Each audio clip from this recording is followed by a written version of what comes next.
오늘 우리 계신 하나님의 말씀은 창세기 25장 27절에서 34절의 말씀입니다. 창세기 25장 27절에서 34절의 말씀 우리 같이 한 절씩 교독하겠습니다.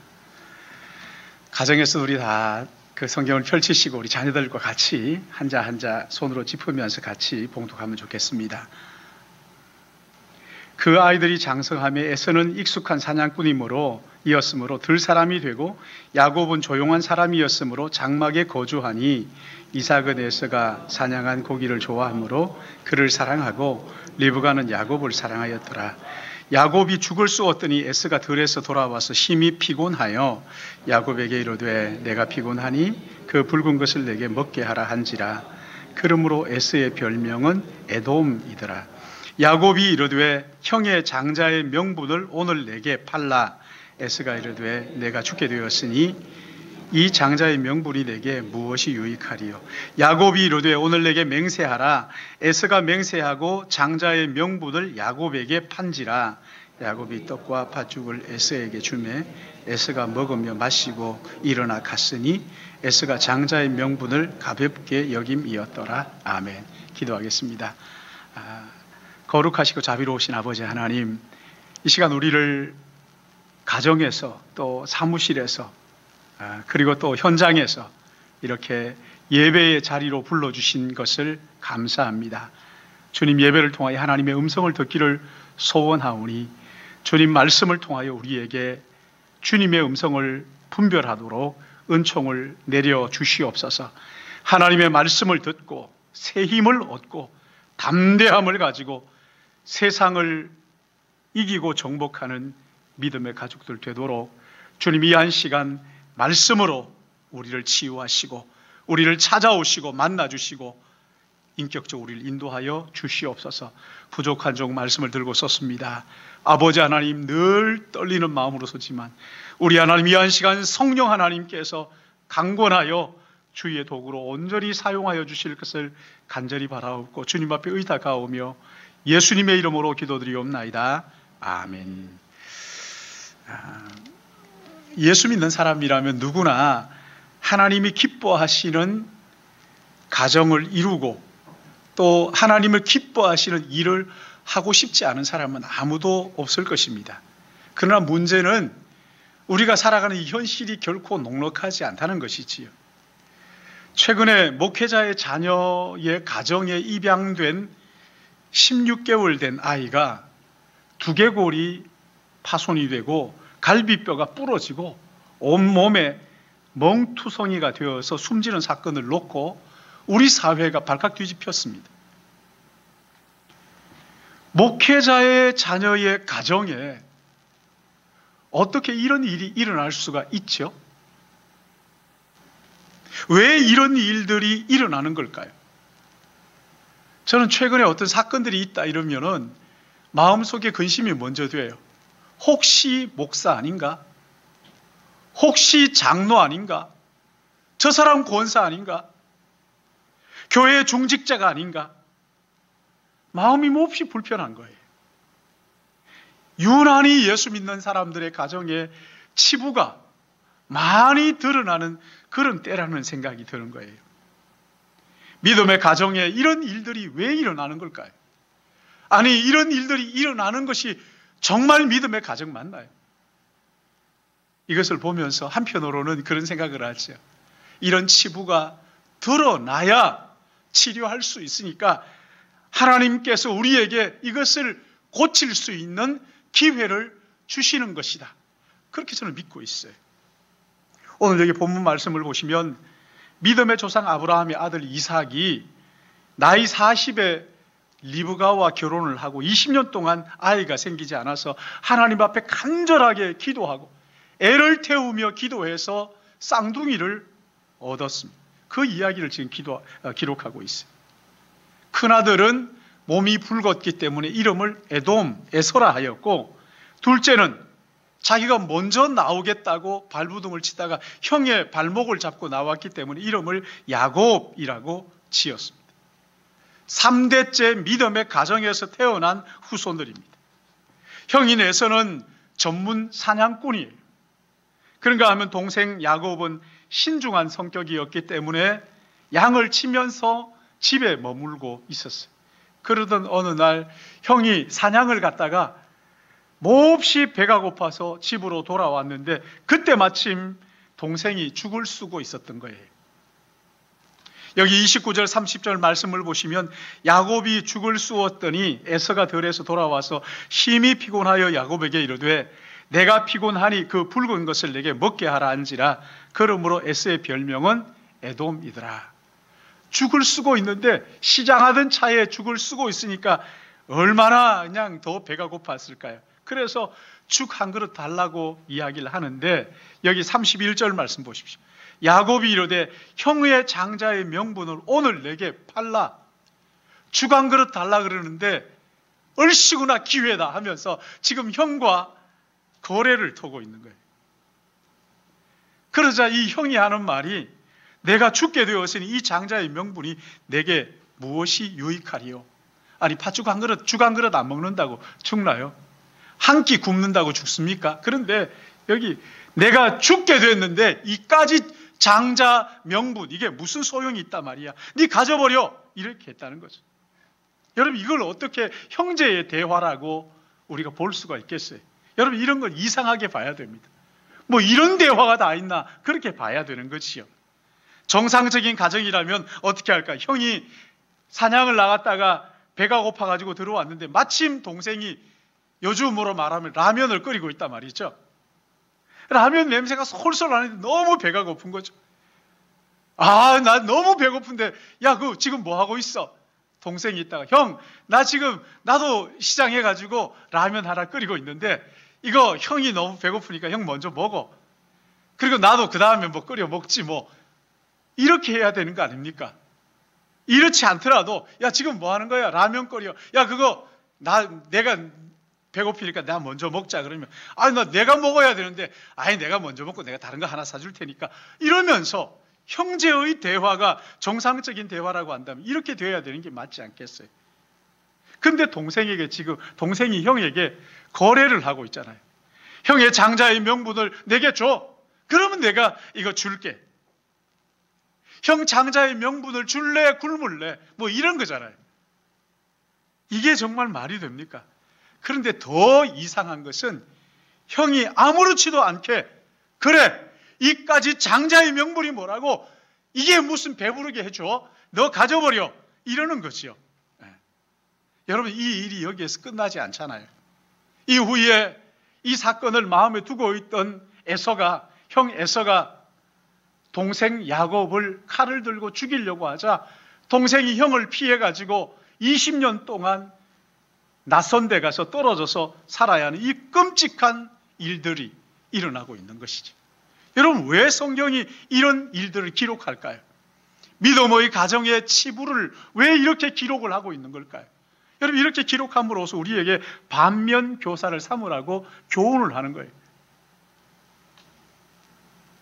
하나님이 기뻐하시는 가정, 여러분 이거 세우고 싶은데 우리 가정이 정말 하나님이 기뻐하시는, 하나님이 원하시는 그런 가정이 되었으면 좋겠다. 근데 이런 일들이 일어나는데 이거 어떻게 해야 이런 일들을 겪지 않을 수 있겠느냐 하는 것이지. 여러분 어떻게 해야 할까요? 첫째는요, 마귀가 우리에게 영적 전쟁을 하고 있다는 것을 기억해야 합니다. 영적 전쟁에 깨어 있어야 된다는 거예요. 창세기를 보면 우주의 기원과 함께 최초의 인류를 또 가정을 세우시고 하나님께서 세우시고 에덴 동산을 만드는 그런 이야기가 거기에 펼쳐져 있습니다. 얼마나 아름다운 에덴 동산을 만드시고 사람을 만드는데 얼마나 아름답게 만드시고 그래서 두 사람이 거기에 살도록 행복한 가정을 이루도록 그렇게 했는데 그런데 그 가정에 사탄의 유혹으로 무너지게 되는 것이지. 하나님이 먹지 말라고 말씀하신, 먹으면 반드시 죽는다고 말씀하신 선악을 알게 하는 나무 열매를 먹고 하나님과의 명령을 어김으로써 하나님과의 관계가 깨지게 되는 거예요. 그리고 그 틈 사이로 마귀가 쑥 들어오게 됩니다. 여러분 성경을 보면 뱀이 아담을 유혹하는데 그 뱀을 뭐라고 표현을 하느냐면 하나님이 지으신 들짐승 중에 가장 간교한지라. 무슨 말입니까? 마귀가 거기에 수많은 짐승들이 많이 있잖아요. 그 많은 짐승들 유독 뱀이 너무나 간교한, 그래서 그 뱀을 마귀가 이용을 하는 거예요. 다른 말로 하면요, 이 마귀가 전략을 가지고 가장 간교한 그 뱀으로 들어가는 거예요. 그리고는 아담을 유혹을 하잖아요. 무턱대고 그냥 뱀에게 들어간 게 아니에요. 뱀이 하나님이 지으신 짐승들 중에 가장 간교한 걸 보고 의도적으로 뱀에게 접근한 거예요. 그리고 그 뱀을 통해서 하와에게, 아담에게 가지 않고 하와에게 또 접근을 하는 거란 말이죠. 마귀는요, 그냥 왔다 갔다 하다 그냥 쑥 들어오는 게 아니라는 거예요. 전략을 가지고, 생각하고 전략을 가지고 우리에게 접근해 온다는 거예요. 여러분, 이게요, 아담이 그걸 먹지 말라 그런 걸 먹은 걸로 끝나는 게 아닙니다. 이 마귀의 전략은 여기에서 끝나지 않고 다시 가인에게 들어가잖아요. 가인에게 들어가서 동생 아벨을 돌로 쳐 죽이게 만듭니다. 그리고 그 가인의 씨를 온 땅에 뿌려서 믿음의 후손들을 대적하도록, 이 마귀의 전략이란 말이죠. 마귀가 전략을 가지고 우리를 대적하고 있는 거예요. 그 결과 노아의 홍수가 일어나게 되잖아요. 여러분, 마귀는 아브라함의 가정에 쑥 들어갑니다. 하나님의 약속을 의심하도록 만들어요. 그래서 하갈을 통해서 이스마엘을 태어나도록 만들고 지금까지 중동의 골칫거리가 되도록 하고 있다는 것을 우리는 너무 잘 알고 있잖아요. 사랑하는 여러분, 이 마귀는요, 에덴 동산에서부터 아주 간교한 전략을 가지고 믿음의 가정을 무너뜨리기 위해서 지금도 울은 사자처럼 삼킬 자를 찾고 있다고 그렇게 말씀을 하고 있어요. 여러분, 이 마귀는 작은 틈만 보이면 그 틈으로 쑥 들어온단 말이죠. 아담과 하와 사이에 틈을 비집고 하와에게 들어오는 것처럼, 하나님과의 관계가 그 관계의 틈 속으로 마귀가 들어오는 것처럼 이 틈만 있으면 마귀가 우리에게 쑥 들어오는, 이 틈을 막아야 되는 거예요. 에베소서 4장 26절 27절 말씀 보면 분을 내어도 죄를 짓지 말며 해가 지도록 분을 품지 말고 마귀에게 틈을 주지 말라. 분을 내는 것, 불같이 화를 내는 것, 이것이 마귀에게 틈을 주는 거다, 이렇게 말합니다. 그래서 분을 내더라도 빨리 풀어야 마귀가 우리에게 다가오지 않는다는 거예요. 마귀에게 빌미를, 틈을 주지 말라는 거예요.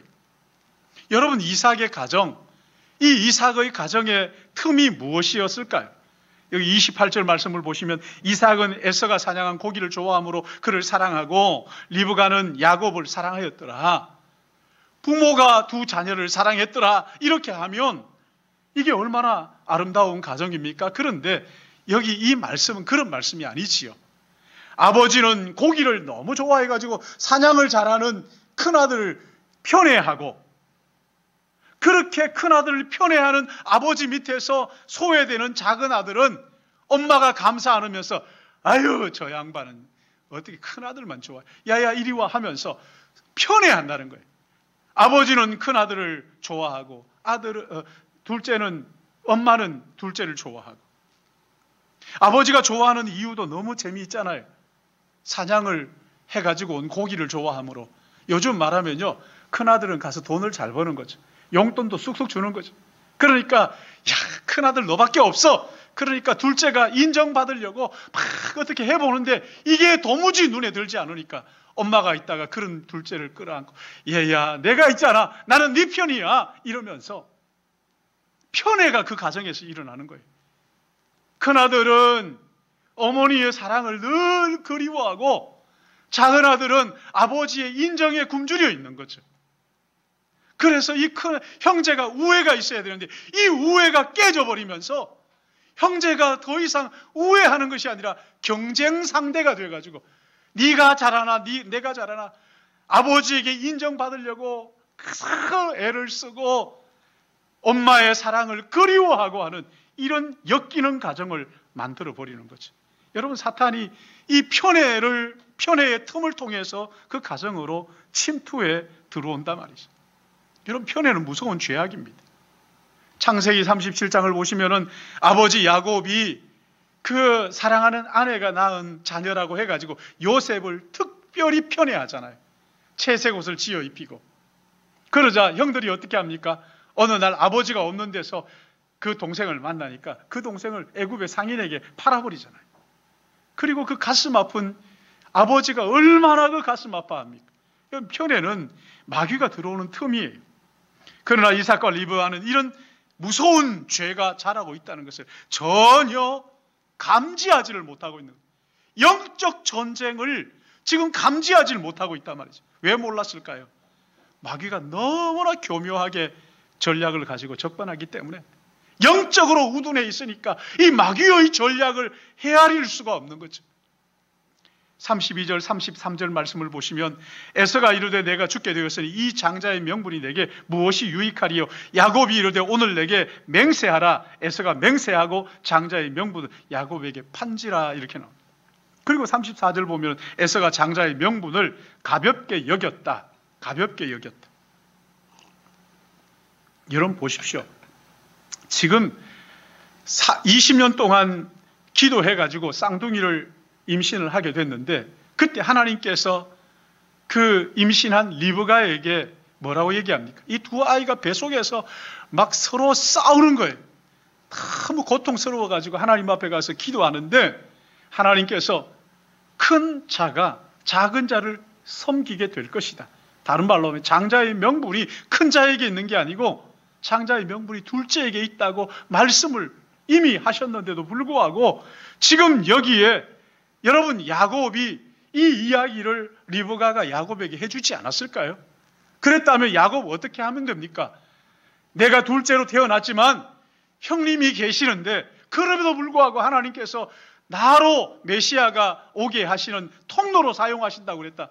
형에게 미안한 마음을 가지고, 형 죄송한 마음을 가지고 그냥 기다리면 되잖아요.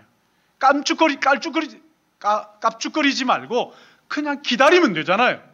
하나님의 약속을 붙들고 가만히 기다리면 되는데 자기가 어떻게 해야 되는 줄 알고 형 에서를 속여가지고 그 장자의 명분을 기어코 빼앗아 버리고 마는 거잖아요.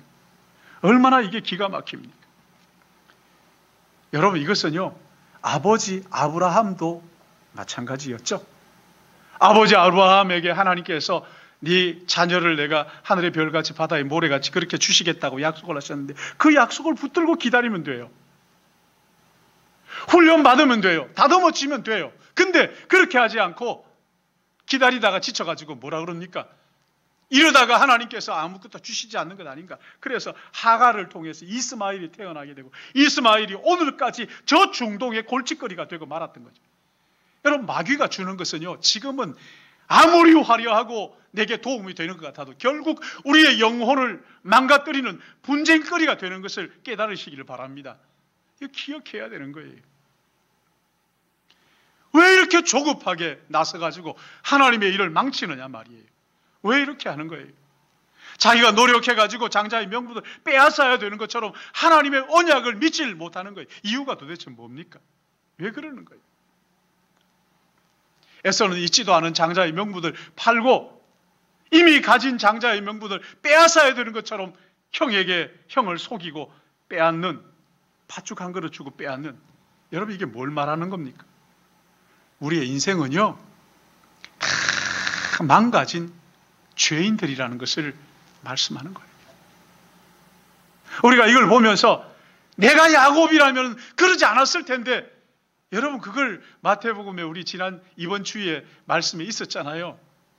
내가 그때 있었다면 우리 조상처럼 이렇게 어리석게 굴지 않았을 텐데. 그러자 주님이 뭐라고 말씀하시는지 아세요? 그렇게 얘기하는 그것이 네가 그 사람들과 똑같다는 이야기이다. 우리가 죄 지을 환경이 마련되지 않았을 뿐이지, 않아서 못했을 뿐이지, 우리는 죄인으로 태어났기 때문에 누구나 죄의 환경만 열리면은 다 그렇게 팥죽 한 그릇에 팔고도 남는 사람들이라는 것을 우리가 깨달아야 돼요.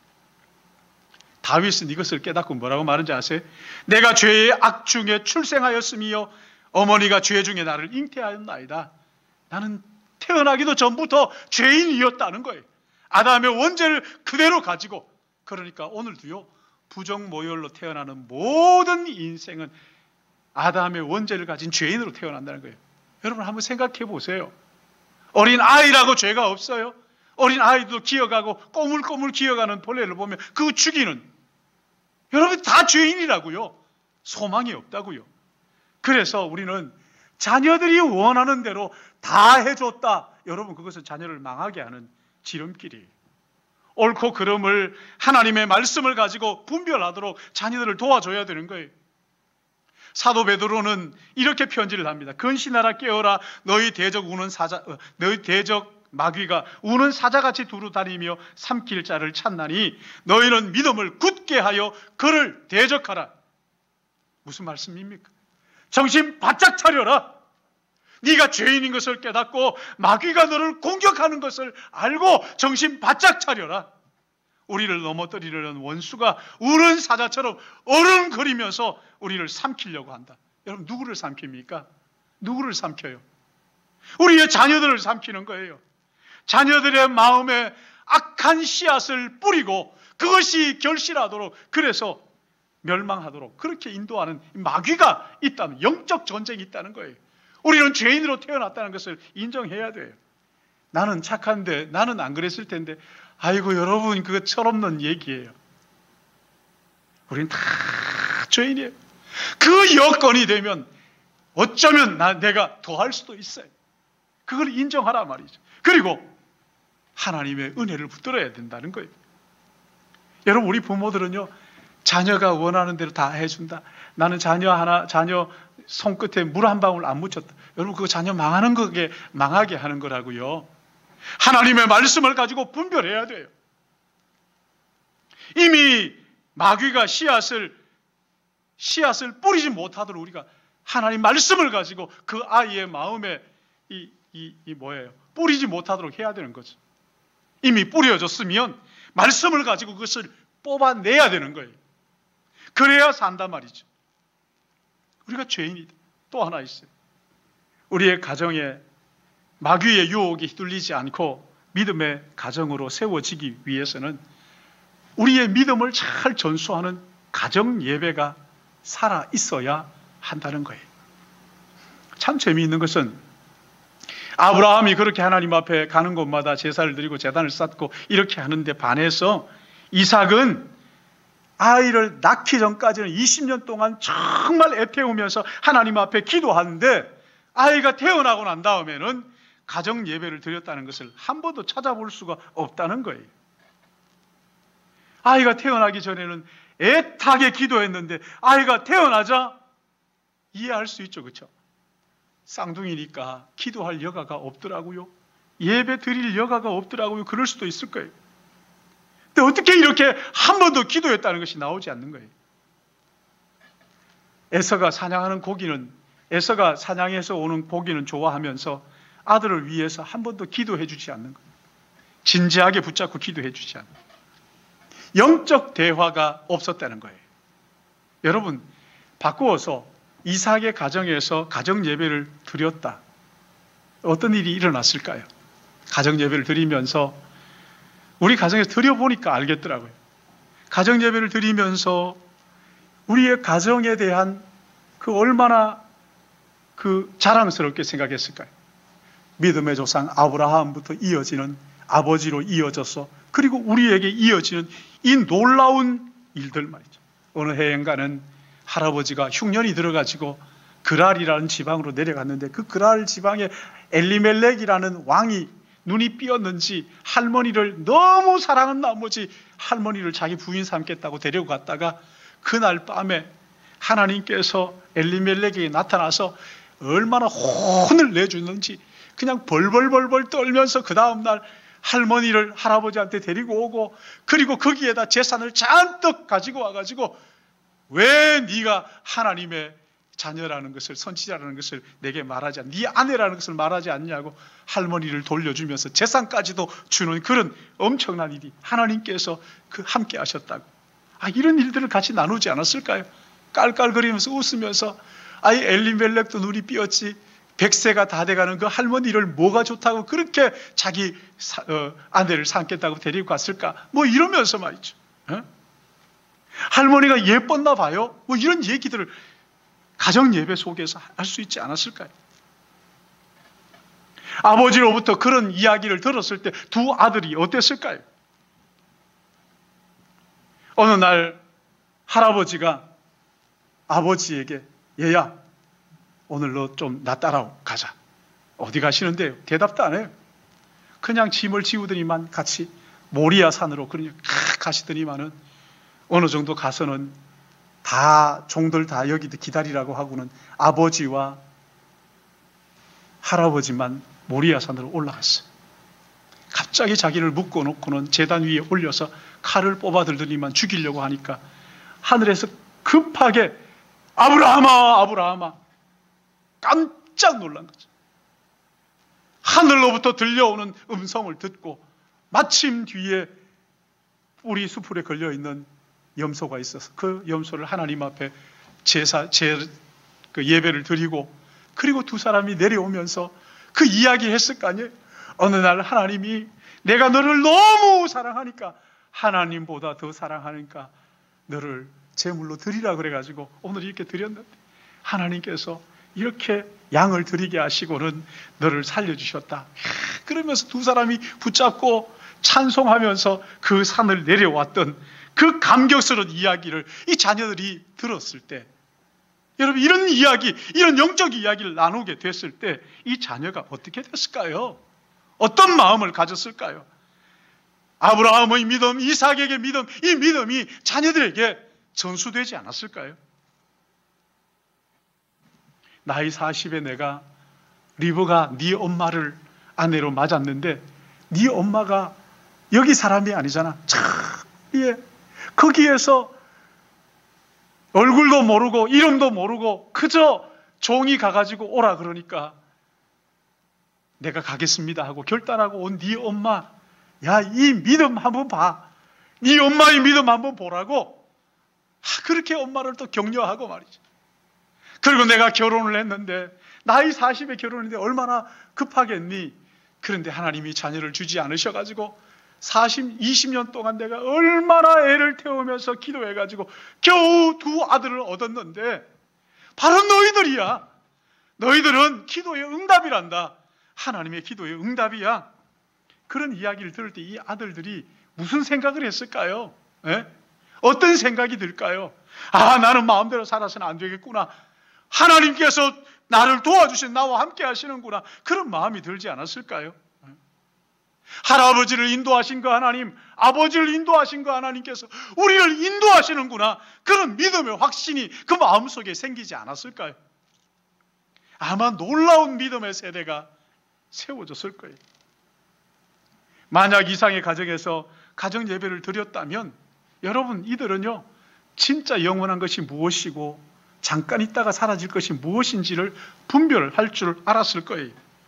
여기 34절에 보시면은 에서가 장자의 명분을 가볍게 여겼다. 그냥 문지방 밟고 지나가듯이 아무렇지도 않게 그렇게 넘어가더라는 거죠. 에서가 장자의 명분, 하나님을 우습게 여겼다는 거거든요. 무엇이 중요한지 모르는 거지요. 여러분, 왜 그랬을까요? 영적인 가치를 배우지를 못한 거죠. 무엇이 중요하고 그렇지 않은지를 몰랐던 거예요. 만약에 가정 예배를 드렸다면 할아버지가 왜 갈대아 우르에서 여기까지 이민 오셨는지, 가나안 땅으로 이민 오셨는지를 이야기를 했겠죠. 그렇죠? 아버지, 할아버지가 어떻게 여기까지 이민을 오셨어요? 할아버지는 믿음의 조상으로 그 갈대아 우르에서 우상을 섬기고 있는데 하나님이 오늘 나타나셔서 말씀하셨대. 친척 아버지 본토를 떠나서 내가 네게 지시한 땅으로 가라. 아니, 할아버지는 그 말씀 하나 붙잡고 왔어요. 그래. 그리고 또 말씀하셨대. 어느 날 찾아오셔서 네 아들이 바다의 모래같이 하늘의 별같이 많아지리라. 그 말씀 하나 붙잡고 지금까지 살았다면, 그럼 다른 모든 것은 지나가지만 하나님의 말씀은 영원한 거야. 이 영원한 말씀을 붙들고 그렇게 온 거야. 여러분 이것을 배웠다면요, 무엇을 소중하게 여기고 무엇을 그렇지 않은지를 분별했을 거란 말이죠. 할아버지는 보이는 세상보다 보이지 않는 영원한 하나님의 나라를 훨씬 더 사모하면서 가슴에 품고 평생 그 꿈을 가지고 그 나라를 기다리며 살다가 때가 되어서 하나님의 품에 안겼단다. 그 나라로 하나님 부르셨단다. 우리도 그 할아버지처럼 이 꿈을 가지고, 그 나라에 대한 꿈을 가지고 그렇게 우리가 이 땅에 살아야 되지 않겠니? 그러나 여러분에서는 가정 예배를 통해서 이런 중요한 가치들을 배우질 못했어요. 결국은 멸망의 길로 가고 말았어요. 여러분, 영적 대화, 가정 예배가 이렇게 중요한 거예요. 하나님께 예배를 드릴 때, 여러분 예배를 드리는 사람의 준비가 필요하잖아요. 여러분 교회 올 때 그냥 막 자고 나서 그대로 그냥 잠옷바람으로 오지는 않잖아요. 교회 나오기 위해서 머리도 감고 준비를 하잖아요. 예배 드리는 사람이 준비하는 것만큼 그 이상으로 예배를 받으시는 하나님께서 얼마나 축복하신지 몰라요. 여러분 여기 하나님 앞에 예배하는 모습을 보면서 예배를 드릴 때 하나님께서 그 부부의 마음에 감동을 주지 않았을까요? 큰 아들을 편애하고 작은 아들을 편애하는 이것에 대해서 너도 이렇게 하는 건 아니라고. 큰 아들이 엄마의 사랑을 막 그리워하고 작은 아들이 아버지의 인정에 굶주려 있고, 이런 역기능들을 깨닫게 해주실 때 예배를 드리다가 얘기하지 않았겠어요? 얘들아, 아무리 생각해도 하나님께서 내게 이렇게 말씀하시는 것 같은데 나는 야곱을 좋아하고 또 네 아빠는 에서를 좋아하는데 이게 하나님께서 옳지 않다고 말씀하시네. 정말 미안해. 내가 너희들 이렇게 편애한 것 정말 미안하다. 그렇게 하고 부둥켜 안고 울었다고 생각 한번 해봐요. 회개하면서 했을 때 형제의 우애가 깨지고 경쟁 관계를 회개하지 않았을까요? 형 미안해. 동생이 있다가 형 미안해. 형이 있다가 아니야, 내가 잘못한 거지 뭐. 동생이 형, 내게 하나님께서 장자의 명분을 주셨다는데 형 정말 미안해. 아니야, 하나님께서 어련히 알아서 하시겠니? 그래, 너 그거 잘 지켜야 돼. 서로 말이죠. 그렇게 회개하고 그렇게 했더라면 이런 이 가정이 어떻게 됐을까요? 아브라함 175세에 죽었습니다. 그런데 이 연수를 계산해 보면 아마 에서와 야곱이 15살 될 정도까지 아브라함이 같이 살았던 것 같아요. 여러분, 이 믿음의 조상 아브라함, 그 믿음의 고장의 할아버지의 기도를 자녀들이 받도록 했다면, 할아버지가 정말 그 믿음의 고장인 할아버지가 두 손주를 불러놓고 하나님 앞에 간절히 기도했더라면, 여러분 이 두 아들이 이렇게 됐을까요? 그러나 이삭은 이 예배를 소홀하게 하게 합니다. 이 가정 예배를 소홀히, 그럼으로써 너무나 큰 것을 잃어버리고 말았던 거예요. 얼마나 안타까운 일이에요. 여러분, 우리 교회는 지난해 코로나가 생기고 난 이후에 가정에서 자녀들과 성경을 읽고 가정 예배를 드리도록 그렇게 안내를 하고 있습니다. 1년 가까이 가정 예배를 드렸죠. 저희 가정만 하더라도 1년 동안 가정 예배를 드리는데 너무 놀라운 축복이, 제가 그렇게 얘기했어요. 우리 가정에 기적이 일어났다. 우리의 자녀들이 변했다. 이게 막 변한 게 막 갑자기 확 해가지고 막 계속 아닙니다. 어떨 때는 떨어질 때도 있고, 어떨 때는 좋을 때도 있고, 어떨 때는 그렇지 않을 때도 있고. 사랑하는 여러분, 우리가 하나님 앞에 예배 드리기로 준비하고 결단하면요, 우리 하나님께서 더 많은 축복으로 준비하고 계시는 것을 믿으시기 바랍니다. 가정 예배는 하나님의 은혜가 흐르는 통로예요.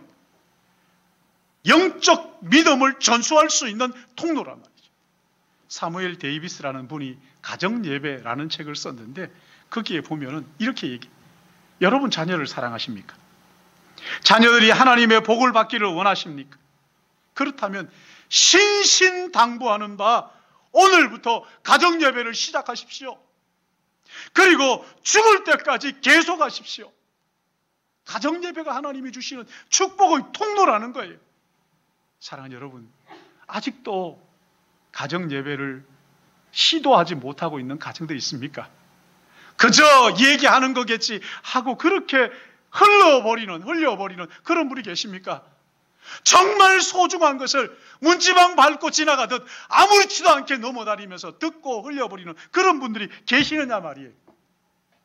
그렇다면 여러분, 가정 예배를 위해서, 그 가정을 위해서 누군가 희생하며 하나님 앞에 가정 예배를 드릴 수 있게 해달라고 기도하십시오. 누군가의 눈물이 필요합니다. 희생이 필요해요. 자녀의 이름들을 부르면서 하나님 앞에 간절히 기도하십시오. 따뜻한 차를 마련해 놓고 분위기도 좀 만들어 가지고 그렇게 예배를 드릴 수 있도록 차를 마시면서 이야기하고, 좀 분위기가 무르익으면 한 번만에 다 되기를 기대하지 마요. 처음에는 그냥 차만 마시고 그냥 덕담하고 그냥 마치고, 그렇게 하면서 조금씩 하다가 성경을 읽어도 되겠다 싶을 때, 야, 우리 이러지 말고 성경 좀 읽을까? 성경을 읽고 난 다음에 가르치려고 하지 마시고, 이 성경을 읽어보니까 너는 어떤 생각이 드니? 자녀의 생각들을 한번 물어봐요. 아내의 생각을 물어보시고 남편의 생각을 좀 물어봐요. 물어보시라고요. 그리고 그 이야기들을 귀 기울여 들어봐요. 이 아이가 지금 예수님을 믿고 있구나. 아니면 이 아이가 지금 믿음에서 방황하고 있구나. 믿고 싶은데 이게 뭐야 도대체? 어떻게 해야 되느냐? 영적으로 방황하고 있는지를 알 수가 있어. 나는 혼자인데, 아이고 혼자인데 가족이 없는데. 여러분, 혼자라도 시작하십시오. 만약에 혼자 나는 도저히 못하겠다 그러면 저녁 9시에 교회로 오셔요. 교회로 오시면요, 5명 이상 모이지 않으면 되니까 5명 이상 되지 않도 소그룹으로 모여가지고 그렇게 성경을 읽어요. 생각을 물어보고 성경을 읽고 급하게 결론 내리려고 하지 마요. 결론 안 내리면 어때요? 성령께서 또 그 마음속에 생각나게 해주실 테니까. 어려울 때 가정 예배를 드리려고 하다가 어렵다. 여러분, 도움을 구하셔요. 교회에. 저한테 연락을 줘요. 제가 저녁에 언제든지 찾아갈게요. 언제든지 가서 같이 예배를 드릴 테니까 말이에요. 우리 아이들 이 얘들 필요하다. 여러분, 데리고 가서 예배 같이 드려요. 같이 성경을 읽으시라고요. 여러분들하고 똑같아요. 하나도 변한 게, 하나도 다른 게 없어요. 똑같아요. 같이 성경을 읽어요. 그렇게 할 때, 사랑하는 여러분, 코로나19 때문에 우리가 참 어려웠다. 그런 기억보다도 코로나19에 축복을 주셔서 우리의 가정이, 예배가 다시 살아나게 된다. 내가 영적으로 다시 회복되었다고. 코로나19가 저주가 아니라 우리에게 말할 수 없는, 상상할 수 없는 하나님의 축복이었다고 그렇게 기억되게 하실 것입니다. 이런 은혜가 우리 신일교회에 속한 모든 믿음의 가족들에 넘치기를 예수님의 이름으로 축복합니다. 사랑하시는 주님, 코로나19로 인해서 여러 가지 어려움도 있고 또 믿음의 가정들의 그 수치스러운 모습들이, 부끄러운 모습들이 드러나는 것을 보면서 얼마나 안타깝고 가슴 아픈지요. 아버지 하나님, 우리의 가정을 주께서 붙잡아 주시옵시고, 하나님께서 가정을 만들어 주셨는데 우리 자녀들에게 믿음을 잘 전수할 수 있도록 이삭의 가정처럼 예배를 잊어버림으로써 믿음을, 이 자녀들을 이렇게 경쟁 상대로 만드는 것이 아니라 믿음의 명문 가문으로 세워질 수 있도록 우리를 만져주시고 우리의 믿음을 회복시켜 주시옵소서. 우리의 자녀들을 주의 손에 맡기오니 아버지 하나님, 우리 자녀들이 믿음 위에 바로 서게 하여 주시옵소서. 이 시간 순서를 따라 귀한 예물을 구별하여 드리기 원합니다. 억지로나 인색함이 아니라 즐거운 마음으로 모든 것이 주님께로 왔습니다 고백하며 주님께 드리는 아름다운 예물 되게 하여 주실 것을 간절히 바라고, 예물과 함께 우리의 삶 전부를 주님 앞에 드리게 하여 주시옵소서. 예수님의 이름으로 기도드리옵나이다. 아멘.